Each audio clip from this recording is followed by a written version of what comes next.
அஸ்ஸலாமு அலைக்கும் வரஹ்மத்துல்லாஹி வபரகாத்துஹு. இது எங்களோட லைஃப் லென்சஸினுடைய இன் கிளாஸ் குயிஸ்ல பேப்பர் டிஸ்கஷன். ஓகே, ஸோ நம்ம கேள்விக்குள்ள போய்க்கொள்வோம். பாருங்க, சமாந்தர கதிர்களை ஒருக்குவதற்கு அல்லது விரிப்பதற்கு வில்லைகளை பயன்படுத்தலாம். வில்லைகள் பல வகைகளில் உள்ளன. அவற்றில் சில கீழ்வருமாறு அமையும். ஓகே, பேப்பர் உங்க கையில் இருக்கும் பார்த்துக்கோங்க. அதில் சில டைப்ஸ் ஆஃப் லென்சஸ் தந்திருக்குது. ஒருக்கு விலைகளும் தரப்பட்டிருக்குது. அதே மாதிரி வேறு ஷேப்புள்ள விரிவிலைகளும் தரப்பட்டிருக்குது. ஓகே, சமாந்தர கதிர்கள் ஒருக்கு வில்லையினால் ஒரு புள்ளி ஒருக்கப்படும். அப்புள்ளி குவியம் எனப்படும். உங்களுக்கு தெரியும், சமாந்தரமாக வரக்கூடிய கதிர்களை எங்களுடைய ஒருக்கு வில்லை ஒரு இடத்துல ஒருக்கி தரும். அந்த பாயிண்ட்டுக்கு பேர் நாங்கள் குவியம் என்று சொல்றோம். ஒளியியல் மையத்துக்கும் குவியத்துக்கும் இடைப்பட்ட தூரம் குவிய தூரம் ஆகும். எஸ், உனக்கு தெரியும். இதே போல் விரிவில்லைகளின் கதிர் ஒரு புள்ளியிலிருந்து விரிவடைந்து செல்வது போல் விரிவடையும். தெரியும், ஒரு வில்லையில பொறுத்த மட்டும் சமாந்தர கதிர்கள் ஒரு புள்ளியில சந்திக்கிற மாதிரி. பட் விரிவில்லைகள் என்ன வைக்கும், ஒரு புள்ளியில இருந்து விரிஞ்சி வார மாதிரி தெரியும். ஸோ அதுக்கான அடிப்படை கதிர் டயக்ராம்ஸ் எல்லாம் நம்ம கீழிக்கிறோம். அதுல டயக்ராம் இந்த பேப்பர்ல தந்திக்கிறோம். ஒரு 2 ஒரு 3களை பார்த்துக்கோங்க. சமாந்தர கதிர்கள் ஒரு வில்லையில நடக்கும், விரிவில்லையில நடக்கும் என்று தரப்பட்டிருக்கிறது. வில்லைகளின் வலு பவர் குவிய நீளங்களின் தலைகீழ் பெருமானத்தில் தரப்படும். எஸ், வலு என்று சொன்னால் குவிய தூரத்துல தலைகீழாக இருக்கும். அத்துடன் குவிவு வில்லைகளுக்கு நேர்பெறுமதியும் குழிவு வில்லைகளுக்கு மறை பெறுமதியும் குறிவழக்காக பயன்படுத்தப்படுகிறது.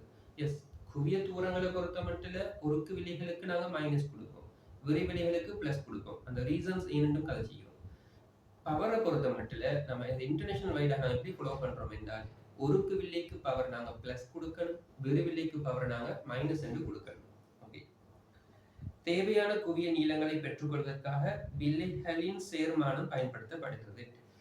தெரியும், ஒரு லென்ஸை வச்சு கொண்டு இருந்தால் ஒரு பிக்ஸ்டான குவிய தூரம் இருக்கும். எனக்கு இன்னும் ஒரு வேறு குவிய தூரம் வேணும், ஆனா என்கிட்ட வேறொரு குவிய வில்லை இருக்குதுன்றா அதை நான் சேர்த்து நான் ஜாயின் பண்ணி யூஸ் பண்ண நேரம் அது குவிய தூரம் ரெண்டடியும் இல்லாத மூன்றாவது ஒரு பெருமானத்துக்கு மாறும்.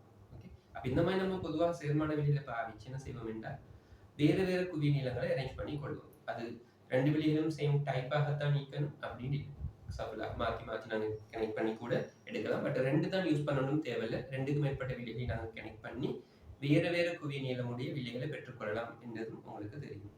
ஓகே, மனித கண்ணும் ஓர் குவி வில்லையின் தொழிற்பாட்டை அடிப்படையாக கொண்டே தொழிற்படுகின்றது. எஸ், ஹியூமன் கண் நமது கண் வில்லை என்று சொல்லுவோம். அதுவும் ஒரு வகையான ஒருக்கு வில்லை, குவிவு வில்லை தான். அதில் விரிவன் படலம் கமா வில்லை என்பவற்றின் சேர்மானமே கூட்டு கண் வில்லை ஆகும். ஓகே, ஹியூமனை பொறுத்த மட்டும் விரிவன் படலம் இருக்கும், அது ஒரு வளைஞ்சு மாதிரி கேஸ் தான், ஒரு ஒருக்கு வில்லை ஷேப் தான். ஹியூமன கண் வில்லையும் அதுவும் ஒரு ஒருக்கு வில்லை தான். இது ரெண்டும் சேர்ந்து ஒரு கூட்டு வில்லையாக, சேர்மான வில்லையாக தொழிற்படுகிறது என்று சொல்கிறார். ஏ பகுதி, 20 சென்டிமீட்டர் குவிய நீளமுள்ள ஒரு குவிவு வில்லை L1 உமக்கு தரப்பட்டிருக்கும். ஓகே, அவ்வில்லையின் வலு யாது?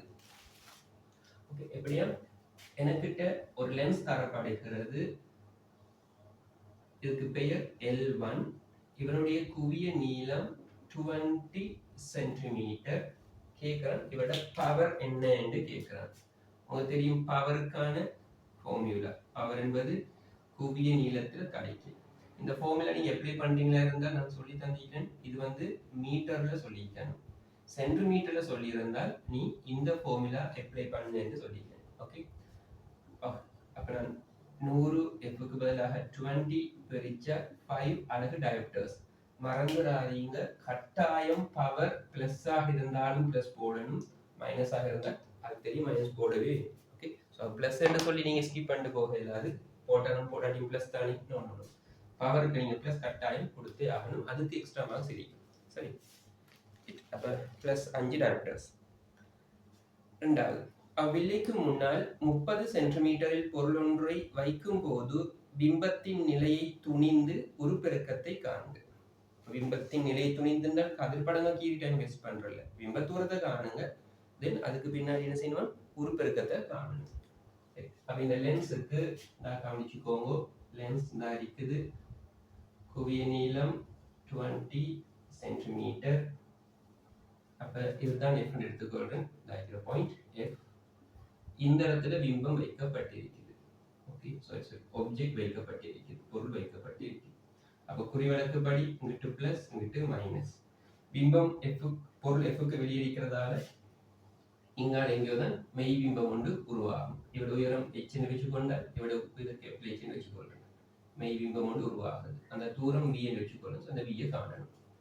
ஓகே, குறிவழக்குப்படி f-க்கு மைனஸ் கொடுப்பீங்க. ஏன்னா அப்ப வெளியே சூத்திரம் பாவிச்சால்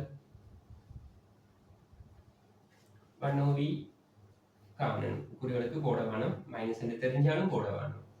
மைனஸ் u என்பது குறிவழக்குப்படி 1 பிளஸ் 30 சென்டிமீட்டர் ஸ்கேல தாண்டிக்கிறான் 30 சென்டிமீட்டர். இங்கிட்டு இது பிளஸ் தான். ஸோ பிளஸ் இந்த இடத்துல பிளஸ் போடாட்டி ஃபீல்டு என்ன போடும். இவருக்கு கட்டாயம் மைனஸ் 1/20 சென்டிமீட்டர்ஸ். ஸோ 1/v என்கிறது அங்கிட்டு போகிற நேரம் வரும். ஸோ கோமஸ் என்ன சொல்லுங்க 60. 2 முறை மைனஸ் 3 முறை. ஸோ ஃபைனல் ஆன்சர் மைனஸ் 60 சென்டிமீட்டராக இருக்கு. Okay, minus 6 centimetre. இந்த குறிவழக்குகள் போடுறதுல தெளிவாக இருக்கணும், கன்ஃபார்மாக இருக்கணும். சில ஆட்கள் குறிவழக்கு போடாம கேள்வி செஞ்சுட்டு போறீங்க. 12 சென்டிமீட்டர்ஸ் என்று வரும் டோட்டலா கூட. அவ்வளாட்டி பிள்ளையான குறிவழக்குகள் போடுது, வேறு வேறு ஆன்சர்ஸ் வரும். Okay, so be careful. குறிவழக்கு தெளிவாக இருங்க. வெறுமனே சமன்பாடு சப்ஸ்டிடியூஷன்ஸ் ஆன்சர் வந்துடும். நிறைய பேர் புள்ள எடுத்தது இந்த மாதிரி இடங்கள்லையும் கூட குறிவழக்கு போடாம செஞ்சு வேறு வேறு ஆன்சர்ஸ் காணும். ஓகே, அடுத்தது அது உருப்பெருக்கத்தை காணுங்க. இன்னொரு பகுதியும் இருக்குது. சில கண்ணுக்கு அதுவும் விளங்குறது இல்லை. இதோ நிப்பாட்டிட்டு போயிட்டீங்க. ஸோ அதுல உருப்பெருக்கம் காணும். நமக்கு தெரியும் பிம்ப தூரத்தின் கீழ் பொருள் தூரம். இதுக்கு குறிவழக்கு போட தேவையில்லை. பிம்ப தூரம் 60 சென்டிமீட்டர், பொருள் தூரம் 30 சென்டிமீட்டர். ஆகவே உருப்பெருக்கம் 2 ஆக இருக்கு. ஓகே, அவ்வளவு. நெக்ஸ்ட் பி பகுதி. பகுதி ஏயில் உள்ள குவிவு வில்லை L1 உடன் இன்னும் ஒரு 25 சென்டிமீட்டர் குவி நீளமுடைய குவிவு வில்லை L2 சேர்மானமாக வைக்கப்பட்டுள்ளதை ஒரு 4 காட்டுகிறது. அப்ப ஆல்ரெடி நான் டிஸ்கஸ் பண்ண லென்ஸ் 20 சென்டிமீட்டர் குவி தூரம் உடையது. அதுக்கு என்ன செய்யறாரு என்றால் தொடுகையில கென்டெக்ல இன்னொரு லென்ஸ் ஒன்று வச்சுக்கிறான். அதுக்கு பேர் L2. அதுல குவி தூரம் 25 சென்டிமீட்டர். டயக்ராம் ஒன்று தந்திக்கிறான். சேர்மான வில்லைக்கு முன்னால் u தூரத்தில் புள்ளி பொருள் ஒன்றை வைக்கும் போது b தூரத்தில் பிம்பம் உருவாகிறது. ஓகே, இப்போ ரெண்டு லென்ஸுக்குமான ஒரு சேர்மான வில்லை, அதில் u தூரத்துல பொருளை வச்சு b தூரத்துல ஒரு பிம்பம் ஒன்று பெறப்படுதான். ஓகே, மேலுள்ள நிலைமையை தலைமை அச்சிலிருந்து புறப்படும், ஹைலைட் பண்ணிக்கோங்க, தலைமை அச்சிலிருந்து புறப்படும். தலைமை அச்சிலிருந்து புறப்படும் இரு கதிர்கள் மூலம் காட்டுக. பொருளின் நிலையை O எனவும் இறுதி பிம்ப நிலையை I2 எனவும் இடை பிம்ப நிலையை I1 எனவும் குறிக்க. ஓகே, சில ரீடிங் இஷ்யூஸ் வாசிக்கிறதுகள் போல தெரியும் பிசிக்ஸ், வாசிக்கிறத பிள்ளையாக வாசிச்சு விளங்குறத பிள்ளையாக விளங்கி செய்யக்கூடிய கேள்விகளை பிள்ளையாக செஞ்ச மாணவர்களும் உண்டு. அப்ப இங்க அவன் தெளிவா கேட்கிறான். ஈவன் அவன் படம் கூட தந்து போட்டு கேட்கிறான். கவனிச்சுக்குவாங்க. இப்படியாக ஒரு லென்ஸ் இருக்குது. நம்ம டிஸ்கஸ் பண்ணி முடிச்ச L1 லென்ஸ் எவ்வளவு குவிய தூரம் வந்துச்சு 20 சென்டிமீட்டர். இதுக்கு கென்டெக்டோ தொடுகையில இன்னும் ஒரு லென்ஸ் வைக்கப்பட்டு இருக்குது. அந்த லென்ஸுக்கு பெயர் L2. இவரது குவிய தூரம் 25 சென்டிமீட்டர். சரி, இவருக்கு சேர்மான லென்ஸாக நான் சும்மா கீறிக்கொள்றேன். சேர்மான லென்ஸ். இதை குவித்தூரம் எனக்கு இப்ப தெரியாது, எப்படி வச்சுக்கொள்ளுவோம். இதுல பொருள் ஒன்றை வச்சு ஆப்ஜெக்ட் ஒன்றை வச்சு எவ்வளவு தூரத்துல u தூரம் என்று சொல்லிக்கிறார். u தூரத்தில் வச்சு இங்க இருந்து நல்லா இதை ஹைலைட் பண்ணிக்கொண்ட தலைமை அச்சில் உள்ள புள்ளியிலிருந்து புறப்படுற கதிர்கள் இப்படியாக 2 கதிர் புறப்பட்டு எங்கேயோ போய் நமக்கு ஃபைனலா ஒரு பிம்பத்தை ஃபார்ம் பண்ணி தருது. ரைட், ஃபைனல் இமேஜ் இது I2 ன்னு சொல்றோம். நம்ம இதுதான் கீறணும். இது நான் கேள்வியில சொன்னதை நான் எங்களை திரும்ப வரைஞ்சு போடுறேன். கேள்வியில சொன்னதா? எஸ், நான் திரும்ப வாசிக்கிறேன்னு பார்த்துக்கோ. பாருங்க, பகுதி ஏயில் உள்ள குவி வில்லை L1 உடன் இன்னும் ஒரு 25 சென்டிமீட்டர் குவி நீளமுடைய குவிவு வில்லை L2 சேர்மானமாக வைக்கப்பட்டுள்ளதை உருக்காட்டுகிறது. இது கிவன் டயக்ராம். சேர்மான வில்லை இப்படிதான் சேர்மான வில்லைன்னு சொல்லிங்க. இதற்கு முன்னால் u தூரத்தில் புள்ளி பொருள் ஒன்றை வைக்கும் போது v தூரத்தில் பிம்பம் உருவாகியது. அப்ப நீங்க மெய் பிம்பம் எடுத்துக்கோங்க. மாய பொருள் மாய பிம்பம் சார்ந்த கான்செப்ட் இல்ல. ஸோ இதுகள் மெய் பிம்பனை யூஸ் பண்ணுவோம். ஃபர்ஸ்ட் பகுதி மேல்வெளி நிலைமையை தலைமை அச்சிலிருந்து புறப்படும் 2 கதிர்கள் மூலம் காட்டுக. ஓகே, அப்ப நமக்கு இதுதான் காட்டணும். ஸோ அது ஃபைனலாக கீழே வச்சுக்கிறேன். அப்போ எனக்கு உண்மை என்ன நடக்கும் என்றால், இந்த இடத்துல நான் ஒரு பொருள் ஒன்று வைக்கிறேன்னு வச்சுக்கோ. இதுதான் ஆப்ஜெக்ட். முதல்ல இந்த லென்ஸ்ல தான் இதுல வரக்கூடிய கதிர் படும். சரியா? இந்த கதிர் இதுல வந்து படும். பட்டால் அது ஒருவருக்கு இல்லை. இது என்ன செய்யும் என்றால், இந்த இடத்துல இருந்து இப்ப பார்க்கல, இங்க இருந்து நீ என்ன செய்யணும், இதை கீறணும். இங்க எங்கனையோ போய் ஒரு பிம்பத்தை உருவாக்கும். ஃபர்ஸ்ட் இமேஜ் இவர் உருவாக்கும். இது எப்ப சாத்தியம்? L2 என்ற லென்ஸ் இல்லாட்டி, L2 வில்லை ஒன்று வைக்கப்படவில்லை. அப்ப L1 மட்டும் இருக்கிறதால பட்டது இந்த இடத்துல ஒரு பிம்பத்தை ஃபார்ம் பண்ணும். ஆனா அந்த L2 ஒரு லென்ஸ் இருக்குது. அப்ப என்ன நடக்கும் என்றால், இந்த துண்டு வரைக்கும் ஓகே, இதுக்கு பின்னாடி இந்த கதிர்கள் போய் சந்திக்க L2 விடாது. L2 பிளாக் பண்ணும். அவர் வேறொரு வேலை செய்வார். அவர் என்ன செய்யறாருன்னா, இந்த பாயிண்ட்ல இருந்து, இந்த வில்லை அச்சில இருந்து என்ன செய்யணும், இவர் செஞ்ச வேலை இதை கொண்டு போய் இந்த இடத்துல இந்த பாயிண்ட்ல ஒரு இமேஜ் அவர் ஃபார்ம் பண்ணி தருவார். அதனால் அதனால் I2 என்று சொல்றேன். இறுதி பிம்பநிலையை I2 என குறிக்க. I2 இது நீங்க கீழோன்னு தேவையில்லை. நான் என்னோட சப்போர்ட்டுக்காக நமக்கு எக்ஸ்பிளனேஷன் தெளிவா தரணும்ன்றதுக்காக யூஸ் பண்ணேன். நீங்க இதைத்தான் செய்யணும். இது கீராட்டி இந்த ரெட் லைனை பத்தியா நீ ஒரி பண்ண வேணும். ஒரு இடத்துல பொருள் வச்சுக்கிறீங்க, அந்த தூரம் U என்று வச்சுக்கொள்றேன். கடைசியாக பிம்பம் இந்த இடத்துல உருவாகும். ரைட், அம்புக்குறி கட்டாயம் கதிர்படங்கள்ல. ரைட், இதை நான் V சொல்றேன். இந்த கேப்புகளை புறக்கணிச்சு விட்டுருங்க. ஸோ இது V-ஆக இருக்கு. ஸோ பிம்பம் உருவாகும். நீங்க ட்ரா பண்ண வேண்டிய டயக்ராம் இதுதான். இது மட்டும்தான், இது தேவையில்லை. ஓகே, வரைந்து காட்டுக. O குறிக்கணும், I1 குறிக்கணும், I2 குறிக்கணும். ஸோ அது கதிர்படம் கீறி போட்டு OI1 I2 குறிக்காட்டியும் மார்க்ஸஸ் இல்லை. ஸோ அவன் சொன்ன விஷயங்கள் செஞ்சு காட்டிக்கணும். செகண்ட் பகுதி, சேர்மானத்திலிருந்து L1க்கான தூரம் V1. சாரி, I1க்கான தூரம் V1. அப்ப இங்க நான் யூஸ் பண்ணி கொள்றேன். சேர்மானத்திலிருந்து I1க்கான தூரம் V1 யூஸ் பண்றேன். I1க்கான தூரம் அவருக்கு V1 என்று சொல்றார். எனக்கு கொண்டு வில்லை L1க்கு வில்லை சூத்திரத்தை பயன்படுத்தி வில்லை L1இன் வலு P1க்கான கோவையை U, V1 சார்பில் தருக. இப்ப என்ன சொல்றாங்க, L1 லென்ஸை கவனிச்சுக்கோங்க. இவரால ஃபார்ம் ஆக வேண்டிய பிம்பம் I1 என்று கவனிச்சுக்கோ. இந்த கெப்ப அவரு V1 என்று சொல்றார். V1 இவருக்கான L1க்கான பவர் நம்ம P1 என்று சொல்றார். இவரோட பவர் P1. ஸோ அதுக்கான ஒரு கோவையை U and V1ல காணணும். இப்போ நான் L1 என்ற வில்லைக்கு குறிவலுக்கு பாவிக்கிறேன். பாருங்க, U என்பது பிளஸ் U. இஷ்யூவான நீங்க பார்த்துக்கோ. U இந்த இது பொருள் குறிவலுக்கு படி இவருக்கு பிளஸ், இந்த இடத்துல சர்வன் மைனஸ். L1க்கு மட்டும். ஸோ U என்பது பிளஸ் U. B ஐ பொறுத்த மட்டும் அது எனக்கு minus V1. Okay, minus V1. Fங்கிறது நான் F எல்லாம் காண போகல, அவன் Fக்கும் குறிவலுக்கு படி சொல்றேன். Fங்கிறது மைனஸ் F1 அல்லது 20 சென்டிமீட்டர் போடுங்க பரவாயில்ல. நான் F1 என்று வச்சுக்கொள்றேன். நான் F1 தரல தான், எனக்கு பவர் தானே வேணும். நான் Fக்கு மைனஸ் F1 குறிவலுக்கோடு வச்சுக்கொள்றேன்.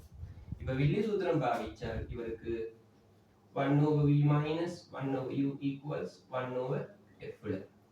குறிவலுக்கோடு போடுங்க. இதுக்கு minus 1/v1 plus 1/u minus 1/f1. சரி, ஃபுல்லா மைனஸால பெருக்கி விட்டீங்கன்னா நமக்கு தெரியும் 1/v1 plus 1/u equals 1/f1 என்று வரும். கவனிச்சுக்கோ, குவிய தூரத்துல தலைகீழ் வேல்யூ தான் நமக்கு யாராக இருக்கும், பவராக இருக்கும். ஆகவே நமக்கு இதுதானே லென்ஸ் 1 பவர், இதுதானே லென்ஸ் 1 பவர் P1. ஆகவே P1 என்பது 1/v1 plus 1/u. நீங்க இப்படி முடிச்சாக்கான் ஸ்டூடெண்ட்ஸ் டைமை வேஸ்ட் பண்ணி அதுக்கு போமசி கண்டு அதுக்கு அதை சுருக்கி தேவையில்லை. V1 யூஸ் சார்பில் தருக இப்படி கொடுத்தாலும் ஓகே, ரிலேஷன்ஷிப் அவ்வளோதான்.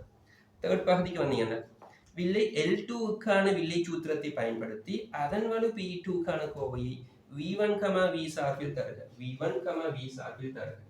இப்போ நல்லா கவனிச்சுக்கோ, நம்ம கூடுதலாகவே ஒர்க் பண்ணிட்டோம் மாயப்பொருள் அதுக்கான பிம்பங்களை பற்றி. ஒருக்கு வில்லையில ஒரு மாயப்பொருளுக்கு எப்போதும் பிம்பம் என்ன பிம்பம்? மெய் பிம்பம். உரிச்சிருத்தது எஃபினுள் தோன்றும் இதெல்லாம் தெளிவாக கதைச்சிக்கும்.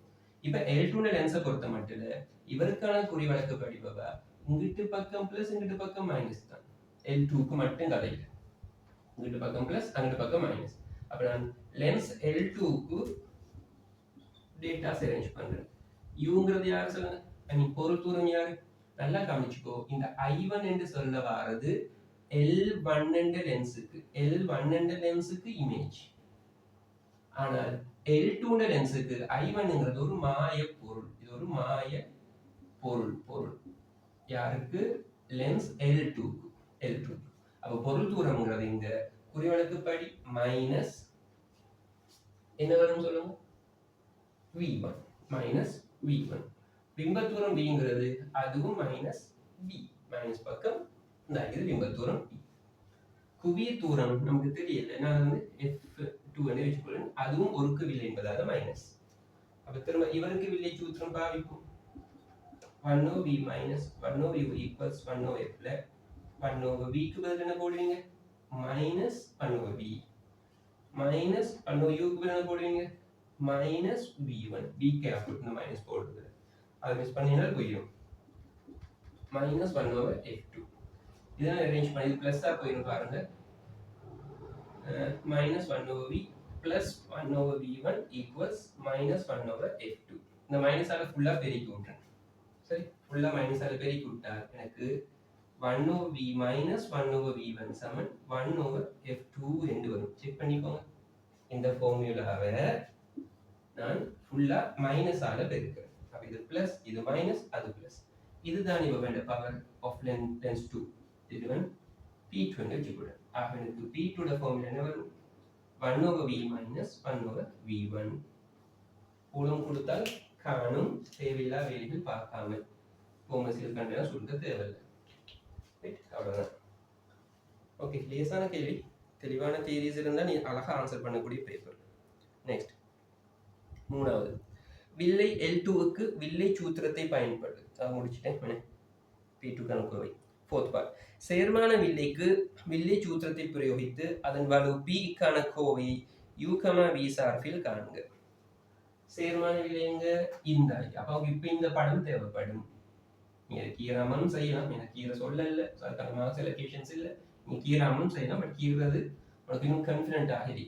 இப்ப இந்த லென்ஸை பொறுத்த மட்டும் இவருக்கு என்ன குறிவிலக்கு? இங்கால பக்கம் பிளஸ், இங்கால பக்கம் மைனஸ். இவருக்கு என்ன வாய்க்கும்? U குறிவிலக்கு படி பிளஸ் U, Vங்கிறது யாரு? மைனஸ் V, Fங்கிறது தெரியல, F என்றே வச்சுக்கொள்ளும். சரியா? Minus F minus F வச்சுக்கொள்ளும். சரி, இப்ப இவருக்கு நான் வில்லை சூத்திரம் பாவிக்கணும். என்ன வரும்? 1 over V minus 1 over U equals 1 over F plus 1 over V க்கு என்ன போடுவீங்க? minus 1 over V minus 1 over plus U இங்கிட்டு minus 1 over F. ஃபுல்லா மைனஸ் ஆல பெருக்கி கொடுங்க. இது 1 over V plus 1 over U சமன் 1 over F என்ற மாதிரி வரும். பார்த்துக்கோ. 1 over Fங்கிறது யாரு? இவட குவிய தூரத்தை F என்று எடுத்துக்கிறேன். ஸோ அவட தலைக்கீழ். அப்ப இவர் தான் நமக்கு யாரு? இவருக்கான பவராக இருக்கு. ஸோ ஆகவே சேர்மான வில்லையிட பவர் ஆனது இந்த இடத்துல செருஃபரன் பார்த்துக்கோ. சேர்மான வில்லையிட power 1 over V plus 1 over U.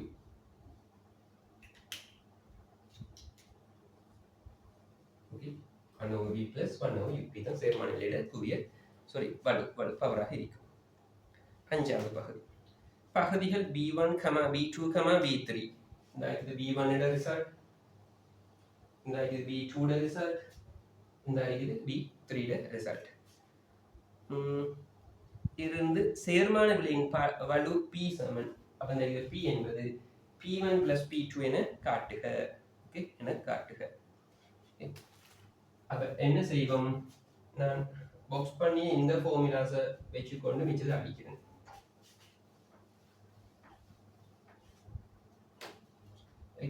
இப்ப நான் பேர் வைக்கிறேன். இதுக்கு முதலாவது சமன்பாடு என்று பேர் வைக்கிறேன். இது P1க்கு. இதுக்கு நான் இரண்டாவது சமன்பாடு என்று பேர் வைக்கிறேன். இதுக்கு நான் மூணாவது சமன்பாடு என்று பேர் வைக்கிறேன். முதலாவது சமன்பாட்டையும் இரண்டாவது சமன்பாட்டையும் ஒரு கூட்டுவோம். எழுதி காட்டணுமா தேவையில்லை நினைக்கிறேன். நான் எழுதுனேன். P1 plus P2 என்று சொல்ற நேரம் P1க்காக நான் 1 over V1 plus 1 over U. இது P1. P2ங்கிற நேரம் plus 1 over V minus 1 over V1. இப்போ பார்த்துக்கோங்க, இவரும் இவரும் கேன்சல் ஆகிரும். அவருக்கு என்ன வருது பாருங்க, 1 over U plus 1 over V என்று வருது. Who is this? செக் பண்ணுங்க. 1 over V plus 1 over U, 1 over U plus 1 over V, round தான். ஓகே, அப்போ நமக்கு திரும்ப P என்று வரும். அப்போ இவர் யார்? P1 plus P2 இது சமன் P ஆகும். ஓகே, உங்க சீலாம் கண்டா யோசிச்சு பாருங்க எவ்வளவு பெரிய சுருக்கள் வரும், கஷ்டப்பட்டு கொண்டு இருக்கீங்க. சரி, நேரடியாக எழுதி விட்டுலாம். ஸோ அவ்வளோதான். லாஸ்ட் பகுதி, வில்லைகள் L1, L2 இன் சேர்மான வில்லையின் குவிய நீளத்தை காணுங்க. ஓகே, முடிஞ்சிட்டா இவ்வளவு குவிய நீளம் குறி வழக்கப்படி -20, இவ்வளவு குவிய நீளம் குறி வழக்கப்படி -25. ஸோ சேர்மானத்துல குவிய நீளத்தை காணணும். ஓகே, அப்ப என்ன செய்வோம்? வில்லை சேர்மான வில்லையில குவிய தூரம் காண்றதுக்கான ஜெனரல் ஃபார்முலா 1 over f என்று சொல்றது 1 over f1 plus 1 over f2. 1 over f1 க்கு என்ன போடுவோம்? -20 plus -1 over 25. அப்படியே மைனஸா போயிடும். கோமசி 100 20க்கும் 25க்குமான கோமசி 100. 5 முறை ஸோ -5, 4 முறை ஸோ -4. ஓகே, இது வந்து 1 over f. ஸோ ஆகவே f equals என்ன வரும்?